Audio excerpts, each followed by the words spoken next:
Hello, welcome back. তো আমরা করছিলাম মাধ্যমিকের 2022-এর প্রশ্নপত্রের সমাধান। তার মধ্যে আগের দিন যে 1 নম্বরের প্রশ্নগুলো আসে, শূন্যস্থান পূরণ, এমসিকিউ আর সত্য মিথ্যা, সেগুলো আমাদের সলভ করা হয়ে গেছে। আজকে করব 2 নম্বরের যে সমস্ত প্রশ্নগুলো এসেছিল সেগুলো। তো চলো শুরু করা যাক। দেখো, প্রথম প্রশ্ন রয়েছে, বার্ষিক সুদ আসলের 1/16 অংশ হলে 8 মাসে 690 টাকার সুদ কত হবে? কি কি দেওয়া রয়েছে দেখো। দেওয়া রয়েছে বার্ষিক সুদ আসলের 1/16 অংশ হলে, ঠিক আছে? তাহলে কি দেওয়া আছে আমাদের এখানে? কিন্তু আসলও দেওয়া নেই, বার্ষিক সুদের হারও দেওয়া নেই। তাহলে আমরা ধরে নেব, ধরি আসল সমান পি টাকা, সুদের হার আর পার্সেন্ট, ঠিক আছে? এবার বলা রয়েছে দেখো যে বার্ষিক সুদ আসলের 1/16 অংশ, বার্ষিক সুদ তাহলে সময় কত এখানে? 1 বছর। অতএব 1 বছরের সুদ সমান কত হবে? সুদের সূত্র হচ্ছে আসল গুণিত সুদের হার তার সাথে সময় বাই 100 সমান হচ্ছে পি আর বাই 100, ঠিক আছে? এটা হচ্ছে 1 বছরের সুদ আর এটা হচ্ছে আসল।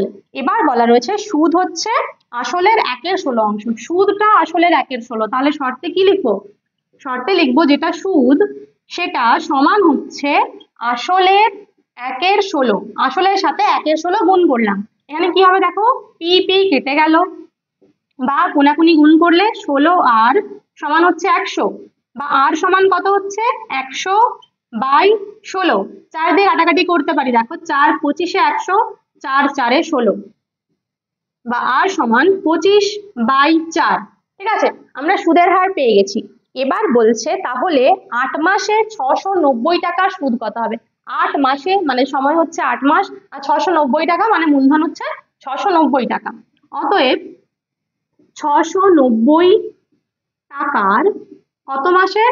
8 মাসের সুদ সমান, এবার একই সূত্র করব, পি আর পি বাই 100। তাহলে পি এর মান হচ্ছে 690, আর এর মান কত? 25/4। পি মানে সময়, সময় হচ্ছে 8। কিন্তু দেখো যখন আমরা পি আর টি করি তখন সেই পিটা কিন্তু বছরে থাকে। তাহলে এখানে 8 মাস যে আছে, মাসটাকে বছরে করতে হবে, তার জন্য কত দিয়ে ভাগ করতে হয়? 12 দিয়ে বাই 100, ঠিক আছে? এবার আমরা করবো কাটাকাটি। দেখো 4 2-এ 8, 2 6-এ 12, এখানে আবার কাটাকাটি করতে পারি। 6 1-এ 6, আবার 9 আছে মানে 6 1-এ 6, 7 8 9 30 মানে 6 5-এ 30 সমান কত থাকলো? 115, তার সাথে 25 গুণ, নিচে রয়েছে 100, 25 4-এ 100। এবার দশমিক করে নিতে পারি, দেখো 4 115-কে 4 দিয়ে ভাগ করে নাও।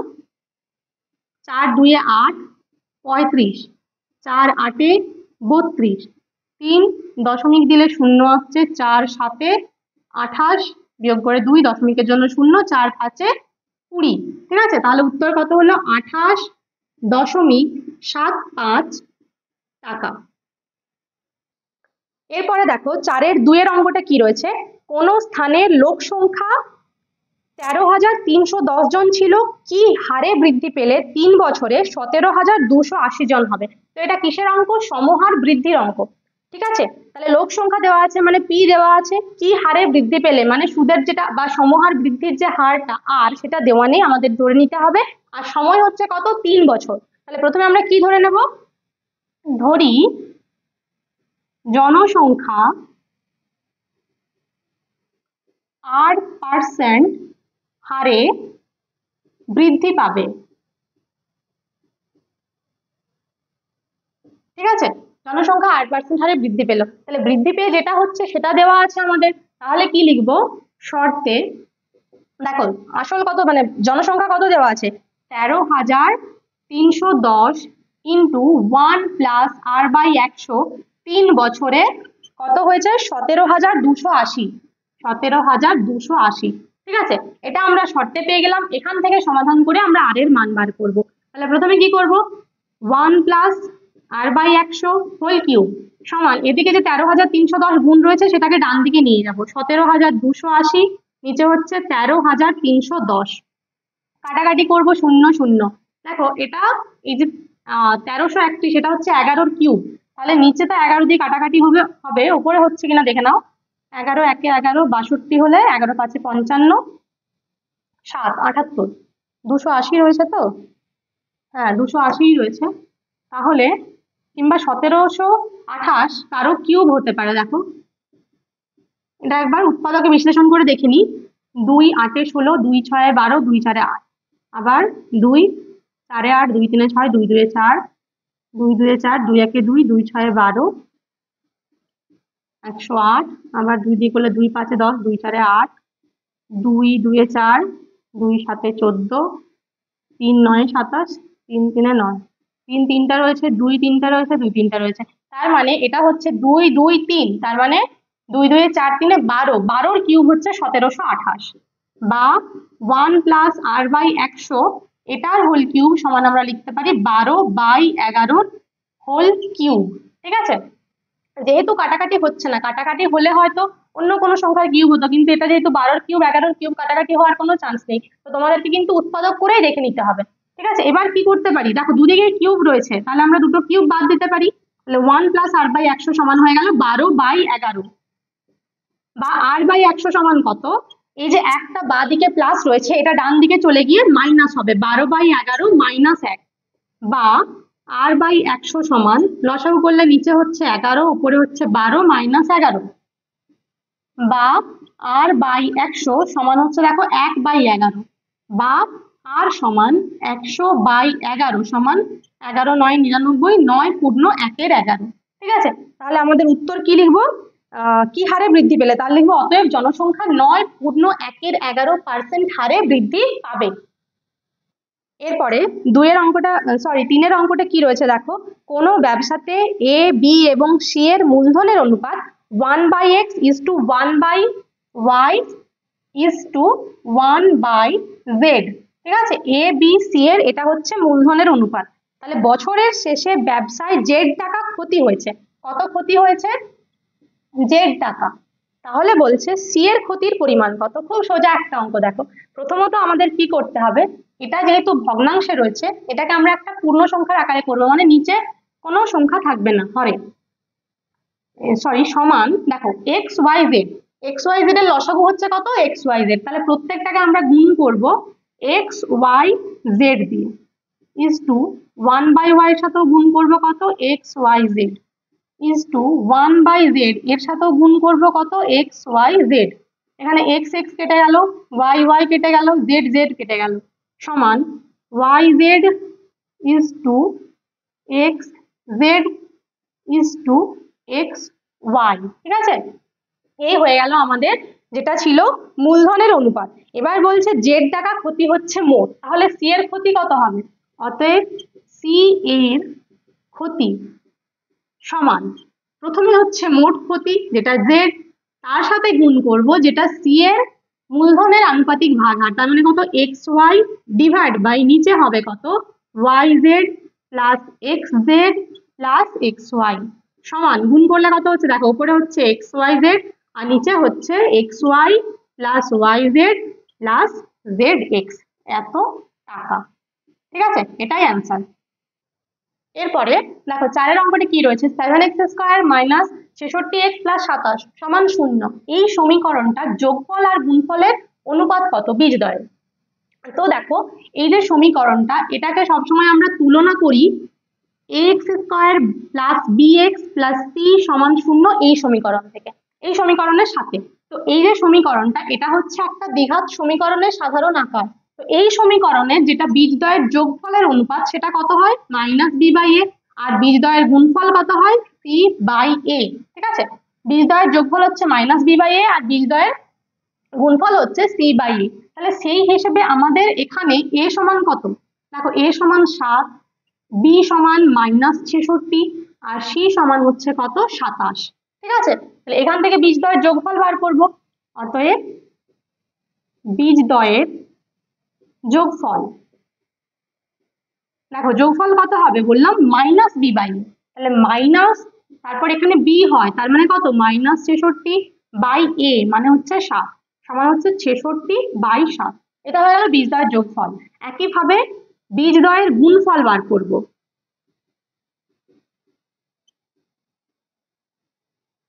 গুণফল হয় কত, c/a, তাহলে c মানে হচ্ছে 27 আর a মানে হচ্ছে 7। ঠিক আছে, তাহলে আমাদের বীজদ্বয়ের যোগফল আর গুণফল হয়ে গেল। অতএব নির্ণেয় অনুপাত, যে অনুপাতটা বলেছে সেটা কার কার অনুপাত, যোগফলের সাথে গুণফলের অনুপাত। তাহলে যোগফল কত, যোগফল হচ্ছে 66/7 আর গুণফল হচ্ছে 27/7। তো প্রথমেই দেখতে পাচ্ছ নিচে নিচে দুজনেরই 7 রয়েছে, সেই 7টা আমরা বাদ দিয়ে দিতে পারি। তাহলে 66 × 27, কাটাকাটি হবে কত দিয়ে, 3 দিয়ে কাটাকাটি করতে পারি, 3/22 আর 3×9 = 27। তাহলে আমাদের উত্তর হয়ে গেল কত, 22:9। এরপরে 5এরটাতে কি রয়েছে দেখো, হরের করণী নিরসন করো। দেখো হরের যে করণী রয়েছে, এটা করণী নিরসন করতে হবে। তো তার জন্য আমরা প্রথমেই কি করি, হরে যে সংখ্যাটা রয়েছে কত রয়েছে, √15 - 3। তো এই যে -3 রয়েছে, এর প্লাসটা দিয়ে আমরা উপর নিচে গুণ করব। তাহলে কত দিয়ে গুণ করব, √15 + 3, নিচে গুণ করলাম, একই জিনিস আমরা উপরেও গুণ করব।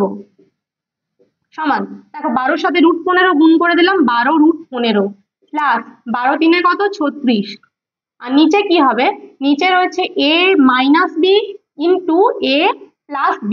তো এটা কার সূত্র, a² - b², তার মানে √15 whole square minus 3 whole square সমান, উপরে হচ্ছে কত, 12√15 প্লাস 36, আর নিচে হচ্ছে কত, √15² মানে 15 আর 3² হচ্ছে 9 সমান। দেখো উপর থেকে একটা সংখ্যা কমন নিতে পারি, 6।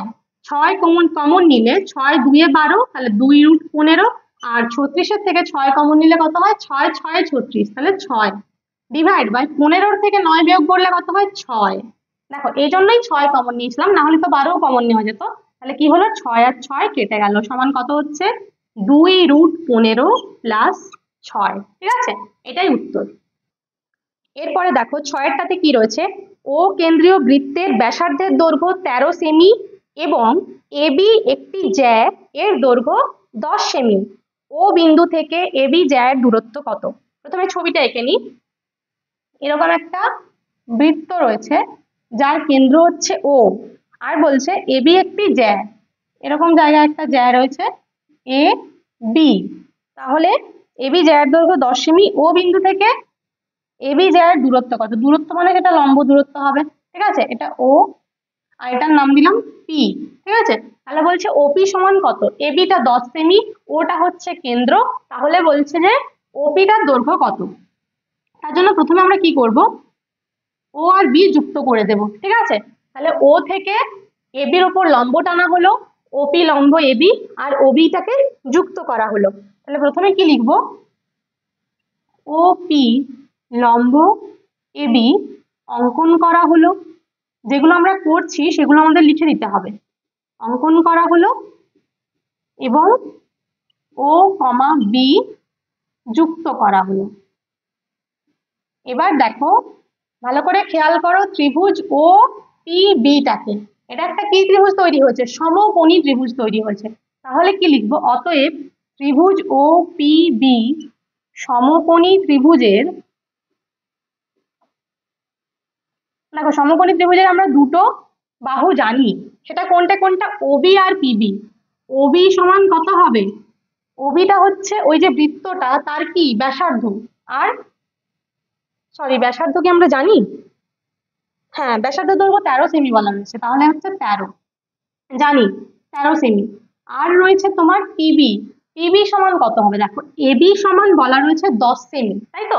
এবি যদি 10 সেমি হয়, ও থেকে লম্ব অঙ্কন করেছি, একটা উপপাদ্য রয়েছে যে বৃত্তের কেন্দ্র থেকে কোনো জ্যার উপর যদি লম্ব অঙ্কন করা হয়, সেটা কি করে, ওই জ্যাটাকে দুটো সমান অংশে বিভক্ত করে। তার মানে এবি যদি 10 হয়, তাহলে তার অর্ধেক অর্ধেক হবে এপি আর পিবি। কত, তাহলে 10-এর অর্ধেক হচ্ছে 10/2 সমান 5 সেমি। ঠিক আছে, এবার আমরা সমকোণী ত্রিভুজের সূত্র প্রয়োগ করব। কি জানি, লম্ব স্কয়ার যুক্ত ভূমি স্কয়ার সমান অতিভুজের স্কয়ার। তাহলে ওপি স্কয়ার মানে লম্ব স্কয়ার প্লাস ভূমি স্কয়ার মানে পিবি সমান হচ্ছে অতিভুজ মানে ওবি স্কয়ার।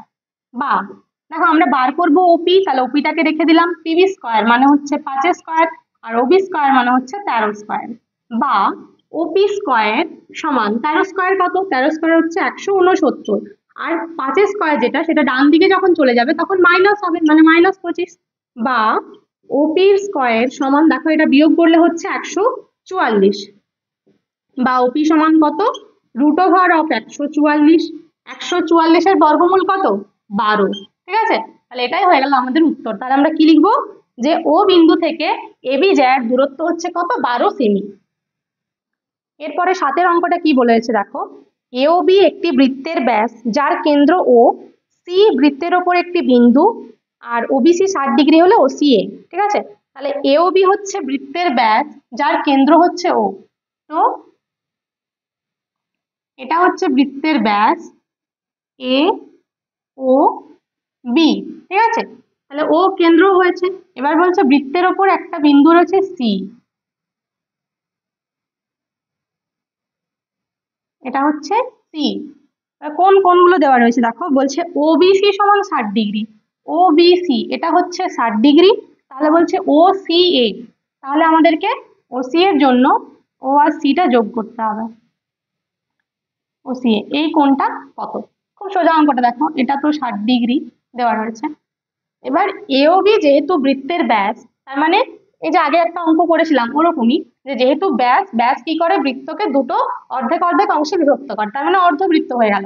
এবার অর্ধবৃত্তের ওপরে যে কোণটা থাকে, একটা অর্ধবৃত্ত, তার মধ্যে যে কোণটা থাকে সেটা হচ্ছে 90 ডিগ্রি। তাহলে কি লিখবো আমরা, কোণ এ সি বি সমান হচ্ছে 90 ডিগ্রি, তাই তো? এটা জানা আছে, ব্র্যাকেটে লিখে দেবে যে অর্ধবৃত্তস্থ কোণ। এরপরে দেখো ত্রিভুজ ও বি সি, এই ত্রিভুজটাকে ভালো করে দেখো, যে এর ওবি সমান হবে ওসি। কেন হবে, কারণ ও হচ্ছে কেন্দ্র, কেন্দ্র থেকে বৃত্তের উপর যে দূরত্বটা বৃত্ত পর্যন্ত সেটাকে বলা হয় ব্যাসার্ধ। তাহলে ওবিটাও ব্যাসার্ধ, ওসিও ব্যাসার্ধ, তাহলে তো ওবি ওসি সমান হবেই। আর যদি ওই দুটো বাহু সমান হয় তাহলে কি হয়, তাদের যে বিপরীত কোণগুলো, মানে ওবিসি সমানই হয় ও সি বি সমান কত, দেখো ওবিসি সমান 60 ডিগ্রি বলা রয়েছে, তাহলে ওসিবিও 60 ডিগ্রি হবে। ঠিক আছে, এবার চাইছে দেখো কোণ ও সি এ। এবার ভালো করে দেখো, কোণ ওসি এটাকে আমরা লিখতে পারবো কোণ এসিবি মাইনাস কোণ ও সি বি। এখানটা বুঝে নাও যে লেখা যাবে কিনা। এসিবি মানে হচ্ছে এই পুরো কোণটা, এই যে ত্রিভুজটা, এর এই পুরো কোণটা হচ্ছে এসিবি, আর তার মধ্যে এই দিকের কোণটা হচ্ছে কত, ওসিবি। তাহলে যখন আমরা এই কোণটা বার করতে চাইবো, এই বাঁ দিকের কোণটা, তখন কি করব, পুরোটার থেকে এই ছোট কোণটা বিয়োগ করব, তাহলে বাঁ দিকেরটা পেয়ে যাব। সেটাই করেছি এখানে। এবার দেখো দুটোর মানই আমাদের জানা আছে, এসিবি হচ্ছে 90 ডিগ্রি আর ওসিবি হচ্ছে কত, 60 ডিগ্রি। সমান কত হচ্ছে, 90 থেকে 60 বিয়োগ করলে হচ্ছে 30 ডিগ্রি। তাহলে কোণ ও সি এ এর মান হয়ে গেল 30 ডিগ্রি।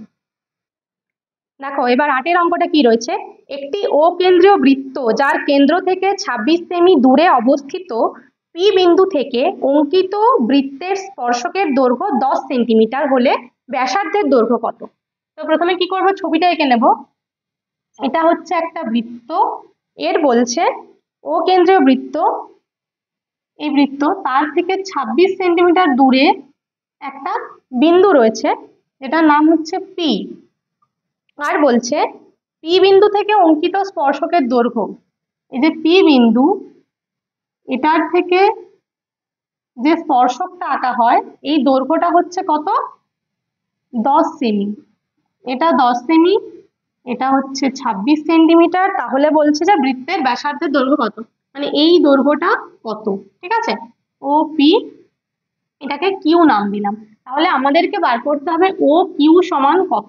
তাহলে কি কি জানা গেল, যে ও পি সমান হচ্ছে 26 সেন্টিমিটার, আর পি কিউ সমান হচ্ছে 10 সেন্টিমিটার। তাহলে আমরা বার করব ও কিউ সমান কত। এবার দেখো ত্রিভুজ পি ও কিউ এটা হচ্ছে একটা সমকোণী ত্রিভুজ, কারণ কি, এই যে পি কিউ এটা হচ্ছে স্পর্শক, আর ও কিউ এটা হচ্ছে স্পর্শ বিন্দুগামী ব্যাসার্ধ। তো এই স্পর্শক আর স্পর্শ বিন্দুগামী ব্যাসার্ধ এদের মধ্যে যে কোণটা হয় সেটা কিন্তু 90 ডিগ্রি হয়।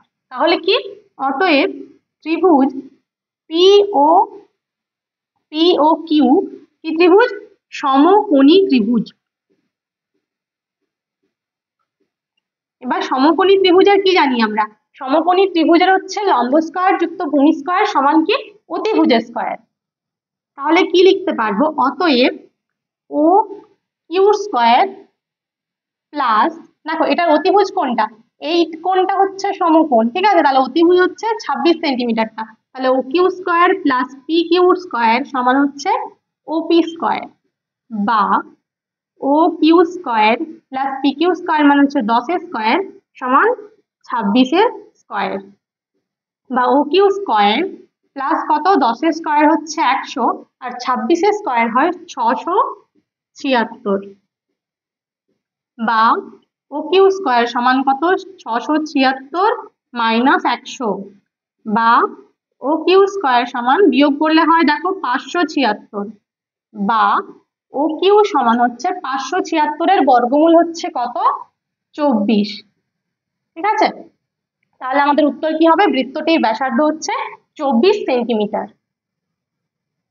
এরপরে দেখো 9 অঙ্কটা কি রয়েছে, এবিসি মানে ত্রিভুজ এবিসি এর ডি সমান্তরাল বিসি, যেখানে ডি আর ই হচ্ছে এবি ও এসি বাহুর ওপর অবস্থিত, যদি এডি সমান 5 সেমি হয় আর ডিবি সমান 6 সেমি হয়, এই সমান 7.5 সেমি হয়, তাহলে এসি কত, ঠিক আছে, খুব সোজা অঙ্ক, থ্যালাসের উপপাদ্য থেকে এই অঙ্কটা হবে। দেখো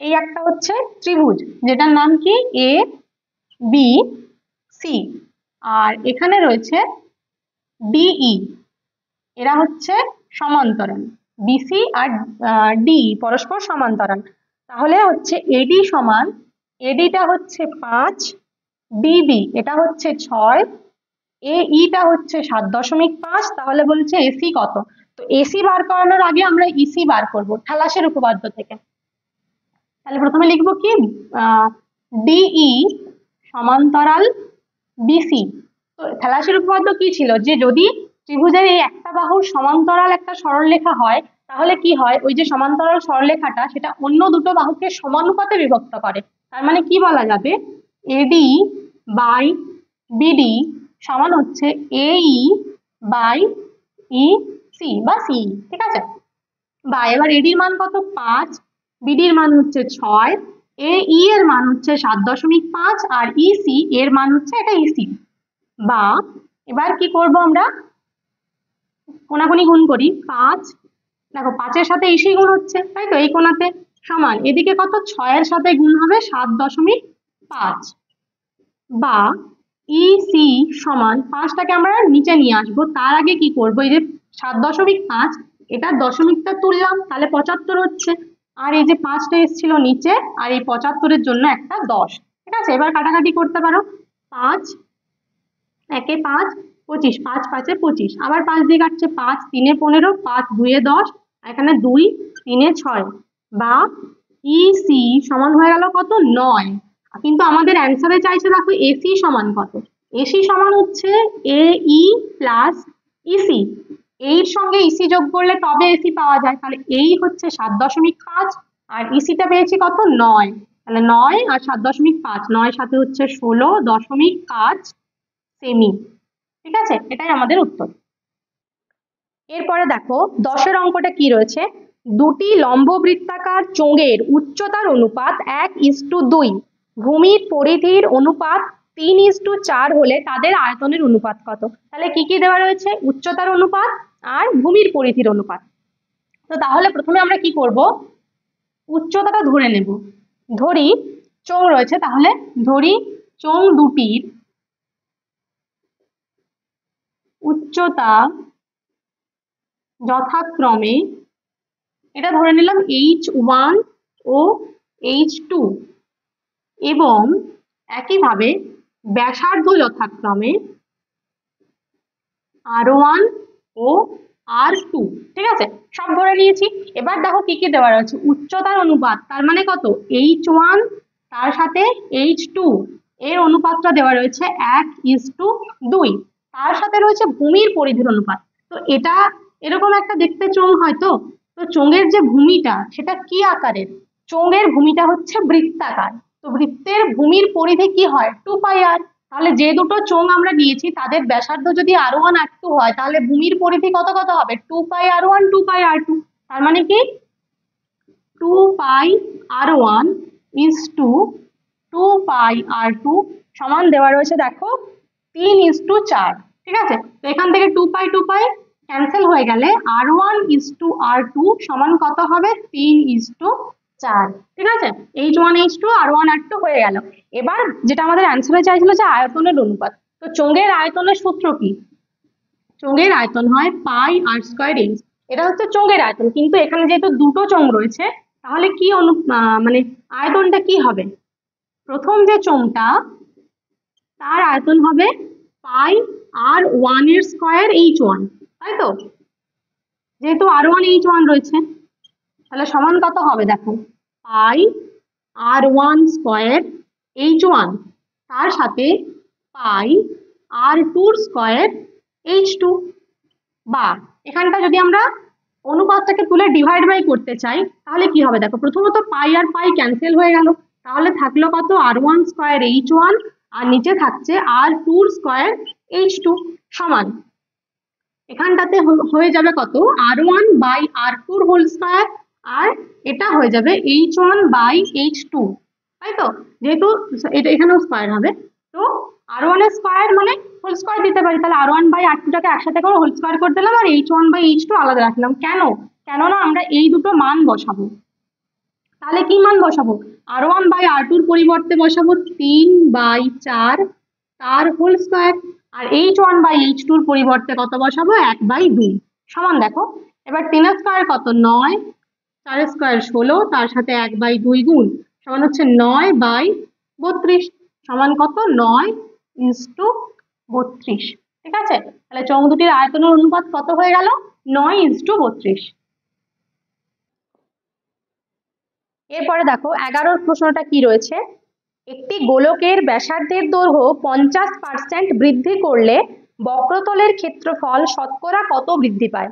খুব গুরুত্বপূর্ণ একটা অঙ্ক, 2025-এর জন্য এটা খুব গুরুত্বপূর্ণ। তো কি রয়েছে? ব্যাসার্ধ 50% বৃদ্ধি করলে, কোনো তথ্য দেওয়া নেই, শুধুমাত্র বলা আছে ব্যাসার্ধ 50% বৃদ্ধি করলে। তাহলে আমরা প্রথমে কি ধরে নেব যে যেহেতু ব্যাসার্ধ বৃদ্ধি পাচ্ছে তাহলে ব্যাসার্ধই ধরে নিতে হবে, তাই তো? ধরি গোলকটির ব্যাসার্ধ সমান কত? আর একক। এবার বলেছে বক্রতলের ক্ষেত্রফল শতকরা কত বৃদ্ধি পাবে। তো প্রথমে আমাদেরকে কি বক্রতলের ক্ষেত্রফলটা বার করে রাখতে হবে। অতএব বক্রতলের ক্ষেত্রফল সমান কত? গোলকের বক্রতলের ক্ষেত্রফল হয় 4πr²। তাহলে এটা হয়ে গেল প্রথমে যে বক্রতলের ক্ষেত্রফলটা, সেটা বৃদ্ধি পাওয়ার আগে। এবার কি ব্যাসার্ধ কতটা বৃদ্ধি পাচ্ছে? দেখো 50% বৃদ্ধি পাচ্ছে।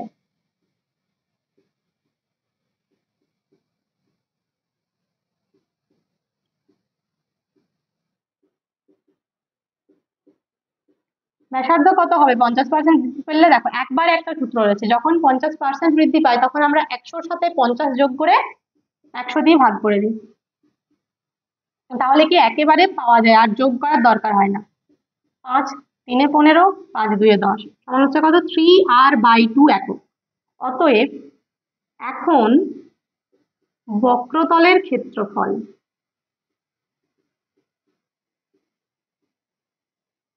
কত হয়? 4π, আর এর পরিবর্তে হবে 3r/2 এর হোল স্কয়ার সমান 4π ইন্টু, দেখো 3r এর হোল স্কয়ার হচ্ছে 9r², আর 4 এর মানে 2 এর স্কয়ার হচ্ছে 4, তাহলে 4 4 কেটে গেল সমান হচ্ছে 9πr²। ঠিক আছে, এটা হলো এখন বক্রতলের ক্ষেত্রফল। তাহলে আমাদের বক্রতলের ক্ষেত্রফল বৃদ্ধি কতটা পেল? এখন হয়েছে 9πr², আগে ছিল 4πr²। অতএব ক্ষেত্রফল বৃদ্ধি সমান, তোমরা এখানে লিখতে পারো বক্রতলের ক্ষেত্রফল বৃদ্ধি সমান সমান কত? 9πr² মাইনাস 4πr² সমান কত হচ্ছে? 5πr²। এটা হচ্ছে শুধুমাত্র বৃদ্ধি, কিন্তু আমাদের অ্যান্সারে কি চাইছে? শতকরা বৃদ্ধি। অতএব শতকরা বৃদ্ধি সমান, দেখো শতকরা বৃদ্ধির একটা সূত্র রয়েছে যেটা সমস্ত অঙ্কের ক্ষেত্রেই প্রযোজ্য। কি হয়? উপরে লিখতে হয় যেটা মোট বৃদ্ধি পেয়েছে সেটা, মোট বৃদ্ধি 5πr², ডিভাইড বাই প্রাথমিক যে ক্ষেত্রফল ছিল, প্রাথমিক ক্ষেত্রফল কত ছিল? 4πr², তাহলে এখানে হলো 4πr², আর ইন্টু হচ্ছে কত? 100, যেহেতু শতকরাতে নিয়ে আসতে হবে, দেখো পাই পাই কেটে গেল, আর স্কোয়ার কেটে গেল। 4 কততে 100, 4 25-এ 100 সমান কত? 25 আর 5-এ হচ্ছে 125। ঠিক আছে, শতকরা বৃদ্ধি হচ্ছে 125। তোমরা যখন উত্তরে লিখবে অতএব ক্ষেত্রফল 125% বৃদ্ধি পেয়েছে, কিংবা লিখবে ক্ষেত্রফল শতকরা 125 বৃদ্ধি পেয়েছে। এরপরে দেখো 12 অঙ্কটাতে কি রয়েছে, একটি ঘনকের কর্ণের দৈর্ঘ্য 4√3 সেমি, কর্ণ হচ্ছে 4√3, তাহলে সমগ্র তলের ক্ষেত্রফল কত? তো ঘনকের যখন আমরা সমগ্র তলের ক্ষেত্রফল বা পার্শ্বতলের ক্ষেত্রফল বা আয়তন বার করতে চাই, তখন আমার কি দরকার হয়? তার বাহু দরকার হয়। কিন্তু এখানে দেওয়া রয়েছে কর্ণ, তো কি ঘনকের কর্ণেরও তো একটা সূত্র রয়েছে, ঘনকের বাহু যদি হয় a, তাহলে তার কর্ণ কি হয়? বাহু √3। তাহলে এখানে রয়েছে 4√3। ঘনকটির দেখো কর্ণ সমান হচ্ছে কত? 4√3 সেমি। ঠিক আছে, তো এটা এমনিতে আমরা দেখেও বুঝতে পারছি যে ঘনকের কর্ণের সূত্র হয় বাহু √3, তার মানে √3-এর সাথে যত গুণ থাকে সেটাই বাহু। কিন্তু আমাদের কি করতে হয়, যখন আমরা কর্ণের থেকে বাহু বার করি, যেমন ধরো বর্গক্ষেত্রের ক্ষেত্রে কর্ণের থেকে বাহু বার করি, তখন কি করে? √2 দিয়ে ভাগ করি, কারণ বর্গক্ষেত্রের কর্ণের সূত্র হচ্ছে বাহু √2। সেরকম ঘনকের কর্ণের সূত্র হচ্ছে বাহু √3। তো যখন কর্ণের থেকে বাহু বার করব, তখন কি করব? √3 দিয়ে ভাগ করব। অতএব বাহু সমান সমান কত? 4√3 বাই √3 সেমি সমান কত? দেখো √3 কেটে দিতে পারি, সমান হচ্ছে 4 সেমি। ঠিক আছে, বাহু হয়ে গেল। এবার সমগ্র তলের ক্ষেত্রফলের কি সূত্র? ঘনকের মোট কটা তল রয়েছে? একটা ঘনকের মোট তলের সংখ্যা হচ্ছে 6টি, তাহলে একটা একটা তল হচ্ছে একটা একটা বর্গক্ষেত্র, তাহলে 6টা তলের জন্য 6টা বর্গক্ষেত্র, তাহলে হচ্ছে 6 ইন্টু কিসের স্কয়ার হয়? বাহুর স্কয়ার। পাশে একক হবে কি? বর্গ সেমি। সমান দেখো 6 আর বাহু কত? বাহু হচ্ছে 4, তার মানে 4-এর স্কয়ার বর্গ সেমি সমান হচ্ছে 6 ইন্টু 4-এর স্কয়ার হচ্ছে 16, হচ্ছে 16 6 কত? 96 বর্গ সেমি। ঠিক আছে, তাহলে যে ঘনকটা সমগ্র তলের ক্ষেত্রফল সেটা হয়ে গেল কত? 96 বর্গ সেমি। তো কি হলো, আজকে আমাদের 2 নম্বরের যে প্রশ্নগুলো ছিল সেগুলো সমস্ত কমপ্লিট হয়ে গেল। এর পরে রয়েছে পাটিগণিত আর বীজগণিত, তো পরের দিন পাটিগণিত আর বীজগণিতের যে প্রশ্নগুলো রয়েছে সেগুলো আমরা সলভ করব।